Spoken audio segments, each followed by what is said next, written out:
Programa Visão Espírita. Apoio. Livraria Espírita Guilom Ribeiro. América Chaves Seguros.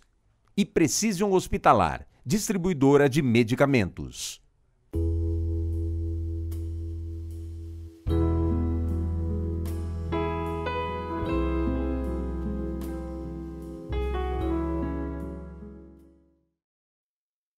O programa Visão Espírita pede licença para entrar no seu lar e levar-lhe uma mensagem de fé, de otimismo e de esperança. O programa Visão Espírita tem um assunto muito especial para conversar hoje, que é a maternidade na visão espírita. Nossa entrevistada, Eulália Bueno. Eulália Bueno é divulgadora da causa espírita, trabalhadora na seara espírita na cidade de Santos, autora de 9 livros, avó, 2 netos, uma dedicação exemplar à causa do cristianismo e, ao longo do tempo, tem feito um trabalho maravilhoso. Eulália Bueno, seja bem-vinda ao programa Visão Espírita. É uma alegria em recebê-la. Muito obrigada, Luiz.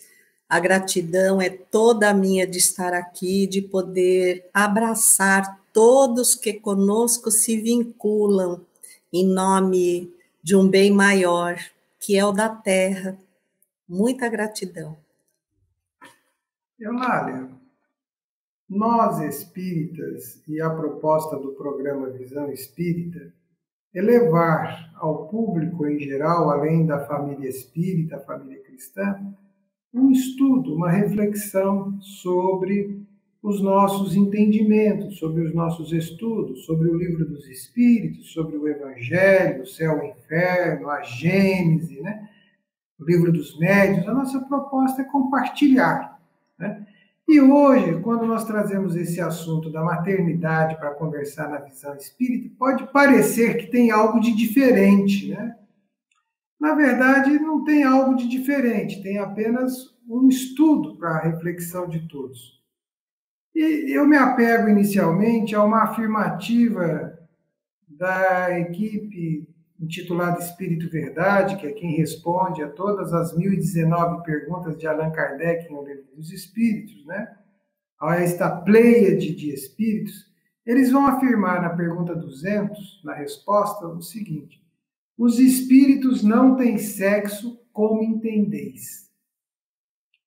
Nos ajude a refletir, ajude o nosso amigo telespectador, a todos nós, a entender um pouco melhor o que os espíritos reveladores quiseram e nos disseram com esta afirmativa. Os espíritos não têm sexo, como entendeis. Exatamente. Isso requer uma boa reflexão e eu já começo a encaminhar ou indicar às pessoas leituras seguras de apoio a essa questão que fartamente nós vamos encontrar na coletânea A Vida no Mundo Espiritual, recebida pelo nosso amado Chico Xavier, do espírito André Luiz, com um enfoque nos livros Evolução em 2 Mundos. As pessoas podem achar que é um livro muito complexo, mas ele traz outros livros para apoio, no Ação e Reação, no Sexo e Destino, no Mundo Maior. Então, nós temos aí uma vasta literatura falando sobre isso. O sexo é a expressão biológica necessária para a experiência do espírito naquela reencarnação. Cada sexo, por assim dizer, cada experiência numa área sexual vai enriquecer o espírito. As padronagens da feminilidade, da masculinidade, eu acho que isso tem gerado muita confusão mesmo, porque as pessoas ficam imaginando que vão chegar ao mundo espiritual e que talvez sejam algo muito estranho, porque elas não terão uma forma definida para se expressar como homem, como mulher, e a gente então vai compreender, e eu acho muito interessante toda vez que você encontrar na obra de André Luiz capítulos que comecem anotações oportunas, anotações do espírito, não perca a leitura, porque ela é extremamente rica. Então, a polaridade sexual se manifesta ora de uma forma, ora de outra, de acordo com as experiências transatas do espírito, as pendências mais urgentes que ele precisa resolver e as experiências mais importantes que ele quer adquirir. E retorna ao mundo espiritual com aquela feição da última reencarnação, mas quando já numa condição mais elevada espiritualmente, ele pode se mostrar com aquela aparência de uma reencarnação que ele teve na Terra e que mais lhe é significativa para o espírito. Então, a princípio, seria isso. Dentro desse contexto, eu até vou fazer uma consideração aqui para nós, de que o espírito, quando reencarna no corpo feminino, né, ele entra numa estrutura biológica própria, né, numa estrutura fisiológica adequada, com todas as suas particularidades. E isto vai oferecer a ele várias experiências, né? Olhando para o processo evolutivo do espírito, olhando para aquilo que ele vai retirar, que aprendizados, que experiências, o que agrega para o espírito esta ora masculino, ora feminino, e agora nós vamos falar para o espírito morando no corpo feminino. E uma brincadeira à parte aqui entre nós, né? Tem algumas mulheres que falam que gostariam de ter nascido homem, né? Porque por aquelas situações do dia a dia que a gente está acostumado a conhecer, né? Então, será que experiências, que lições, que valores o espírito agrega na experiência morando num corpo feminino por uma existência ou mais? A experiência no corpo feminino, só nos referindo às expressões hormonais, já representam um grande desafio, né? As alterações, as flutuações que esses hormônios causam no campo da emotividade, por si só, já pede aquele espírito que se veste de um corpo feminino uma atenção mais demorada para a sua expressão emotiva.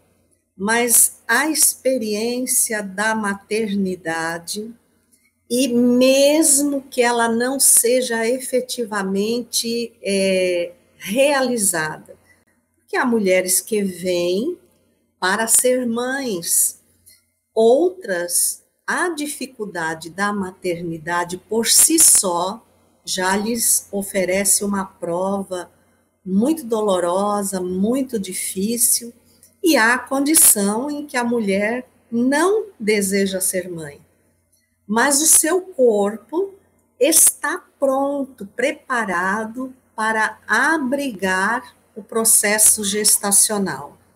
Então, eu acho que a maior lição que o corpo feminino nos traz é saber que, tendo a possibilidade, e nós estamos levando em conta os 3 casos, a possibilidade de gerar, pela carga hormonal e afetiva que a mulher tem, mesmo que ela não gere, isso lhe proporciona uma inclinação a ser mais afetiva, a ter um olhar diferenciado para as crianças, e nós vemos que, principalmente nas gerações antigas, acreditava-se que ser professora tinha que ser destino exclusivo das mulheres, por conta dessa maternidade que, pelo hormonal, nós estamos falando pelo hormonal, faculta essa, essa versatilidade da emoção para agasalhar, para compreender, para ouvir, para não esperar efetivamente algo tão em troca como... Agora é a volta, né? Você brincou que muitas mulheres queriam ser homem, né? Mas para efetivamente não esperar tanta coisa em troca como o homem espera, né?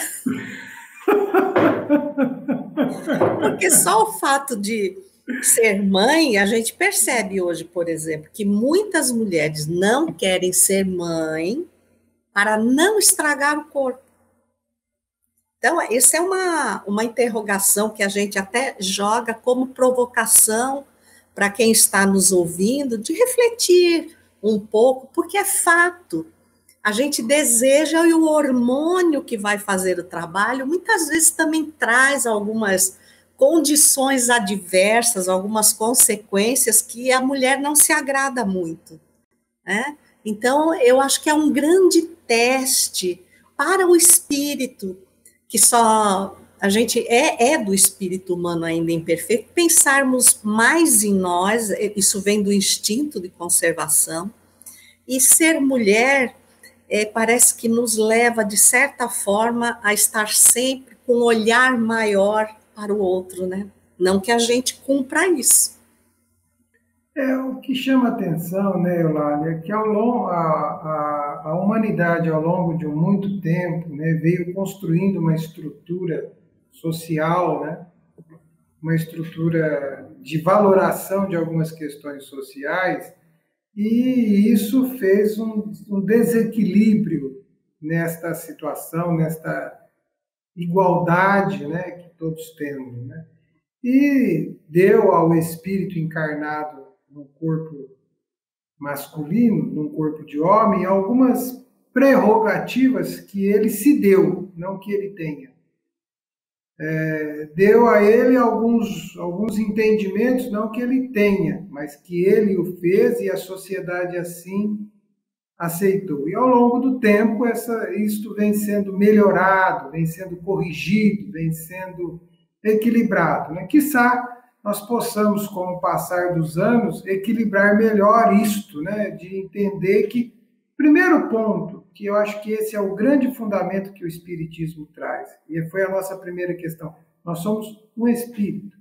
Morar neste corpo ou naquele corpo não vai representar... E um detalhe, nos falta conhecimento para dizer que se só naquele caminho a gente consegue aprender tudo. Não consegue. O homem, o corpo masculino é limitado para inúmeros aprendizados que o espírito precisa ter, e ele só vai tê-los vivendo e passando por uma experiência neste corpo, né? Então a nossa sociedade ainda vai ter que mudar muito, né, Eulália? Vai ter que se transformar muito ainda para algumas coisas, né? É muito oportuno o que você está falando, inclusive porque a nossa sociedade é composta de nós, os indivíduos. Então, tudo que você expressou em relação ao homem e à mulher, existe em nós unicamente. Essa dualidade, muitas vezes nós temos uma feição feminina, mas um caráter que não é tão passivo, é mais ativo, é um caráter mais masculino. E por que acontece isso? Exatamente para gravar em nós, vencendo a fase que ainda supera a parte da intelectualidade, da afetividade, que é o instinto. Então, quando dominados pelo instinto, principalmente na fase da animalidade, nós vínhamos, ora machos, ora fêmea, expressando isso no ato sexual. Então, isso ficou gravado porque faz parte da lei de conservação, né, em que a gente procurava preservar a nossa raça, e isso ficou de tal maneira que a sociedade carregou essa característica, como o homem é forte, a mulher é fraca, o homem pode tudo, a mulher só pode alguma coisa. E o nosso caráter sendo formado, construído, está sendo esculpido a cada reencarnação, guardou essa situação macho-fêmea. O macho prepondera, o macho governa, o macho toma, e essa característica ficou muito acentuada. Agora, começa-se, a gente diz começa, que não foi ontem, mas perante todo o nosso histórico, desde princípio inteligente, foi ontem que nasce essa experiência da mulher querer se igualar ao homem. Foi onde eu fui buscar aqui nas perguntas 819, 820, na lei de igualdade, essa forma de expressão física do homem e da mulher. E na 819 é muito interessante que Kardec pergunta com que objetivo a mulher, do ponto de vista físico, é mais fraca do que o homem, para lhe determinar funções especiais. E essa fraqueza ficou esclarecida ou entendida como poder, e não como uma condição mais adequada para exercer as funções maternais, sem deixar de se igualar em questão de respeito, que embora ainda esteja muito a dever, ao homem. Então, ela continua essa resposta na 820, numa nota de rodapé, em que ele coloca: Deus apropriou o organismo de cada ser às funções que lhe cumpre desempenhar. Então, é uma luta ainda de muita desigualdade, porque a gente não pode apenas olhar o tempo em que o homem veio na supremacia, mas o tempo em que a mulher vem lutando tanto pelos seus direitos, que estamos também perdendo um pouco a medida. Então, a gente percebe que há um certo desajuste de expectativas aí, e isso está criando comprometimentos importantes para a sociedade. Pois é. E para a geração que vem, né, para os filhos. Sim. Você sabe que você tocou num ponto, né, que você citou aí o livro terceiro de O Livro dos Espíritos, né, que são as leis morais, né? E nós também estamos citando as leis morais aqui em algumas perguntas, mas eu vou fazer uma provocação agora, me permita uma provocação. Eu sei que isso pode me custar alguns puxões de orelha, mas tudo bem, faz parte. A maternidade, como meio de preservação da espécie, representa dizer que o instinto é o impulsionador desse fato?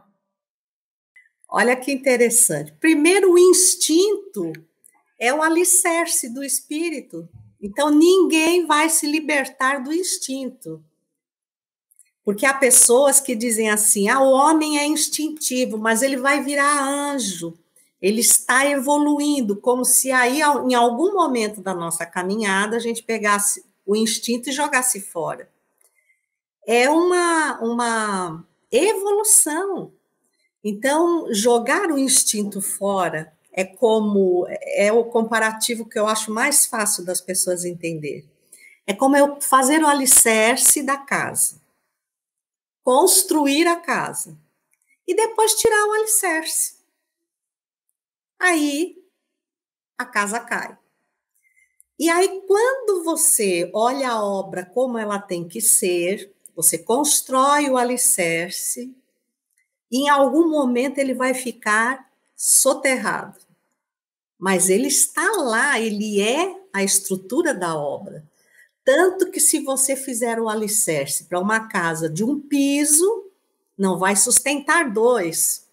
Então, é óbvio que a nossa experiência no instinto foi muito larga, muito forte, porque a nossa casa tem infinitos andares. Então, no instinto, no comprimento como fêmea, a maternidade se expressou, mas atendeu exclusivamente esses apelos, os apelos instintivos. Então, a gente vê, por exemplo, que as fêmeas animais, elas cuidam dos filhos enquanto eles dependem delas para a alimentação, para a sobrevivência, e os largam sem nenhum tipo de sofrimento afetivo, né? Então, isso veio do instinto, essa necessidade de nós cuidarmos, né? Esse chamamento para cuidar. Não quer dizer que generalizamos, porque aí, quando a gente adentra o período de humanidade, então nós vamos esculpindo os caracteres do espírito. E nesses caracteres vai contar muito o que nós vivemos. Mas dizer que a maternidade é instintiva, tudo provém do instinto. Então, a mulher, quando se percebe mulher, ela logo pensa na maternidade. Né? Aí, quando ela entra na reflexão que a intelectualidade, a afetividade lhe legou, ela vai analisar as possibilidades de querer ou não querer ser mãe.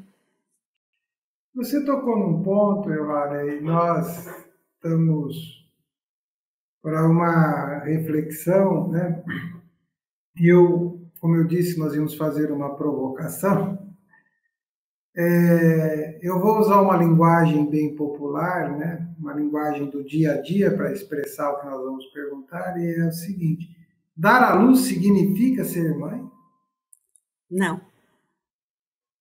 Muitas vezes o dar à luz é algo que segue a sequência do instinto. Porque a procriação depende do ato sexual. Então, nos próprios animais, o cio significa o momento em que é preciso procriar. Pronto. Quando a gente adentra o período da humanidade, começamos a lidar com os sentimentos, e assim como o instinto precede a intelectualidade, a razão, as paixões precedem os sentimentos.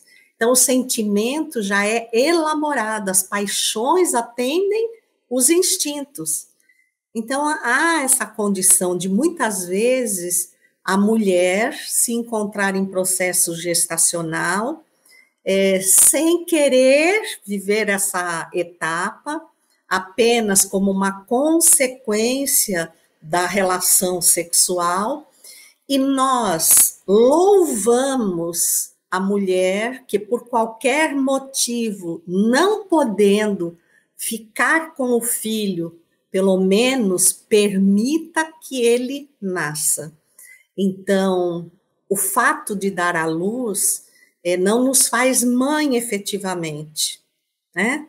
Eu, por exemplo, eu sou mãe de alguém que eu não dei à luz, da forma biológica como a gente entende, e infinitamente grata à dignidade de uma mulher que deu à luz sem poder cuidar. E por conta disso, da honra, do devotamento, do respeito à vida que ela tinha, aquela que estava dentro dela, ela me deu a oportunidade de ser mãe. Eulália, o programa Visão Espírita caminha célere.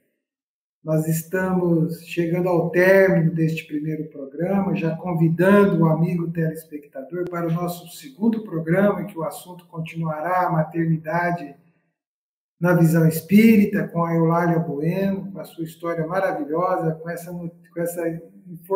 notícia linda, com esse exemplo maravilhoso de gratidão. Eulália, para que a gente encerre este primeiro programa Visão Espírita, uma mensagem para os nossos ouvintes, para os nossos telespectadores, e em especial eu vou te pedir uma mensagem para as nossas mães. Quando eu tive a alegria de recolher a minha filha nos braços, a pessoa que me encaminhou para a bênção da adoção nos disse assim: a mulher, ela já vem com a caracterização da maternidade que não necessariamente precisa ser expressa em ter filhos, porque nós podemos ser mãe de uma grande causa, de uma grande obra, mãe dos nossos irmãos, mãe dos nossos pais, porque ser mãe, na realidade, é cuidar de alguém que precisa do nosso empenho, do nosso carinho, da nossa entrega, com uma forma diferenciada de amar e sempre com uma baixa expectativa de receber retorno. Porque o grande benefício, se assim podemos chamar, já está simplesmente na oportunidade de se debruçar sobre o bem-estar do outro ou da sociedade. Então, que tenhamos obras de amor onde quer que elas possam existir para levar essa luz e essa bênção a todas as criaturas. O programa Visão Espírita agradece a Eulália por este primeiro programa, pela sua participação, pela sua fala calma, branda, esclarecedora. Agradece ao amigo telespectador, agradece a todos e deseja às mães. E nós vamos usar um jargão. Um feliz dia de todos os dias das mães.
Programa Visão Espírita. Apoio. Livraria Espírita Guilom Ribeiro.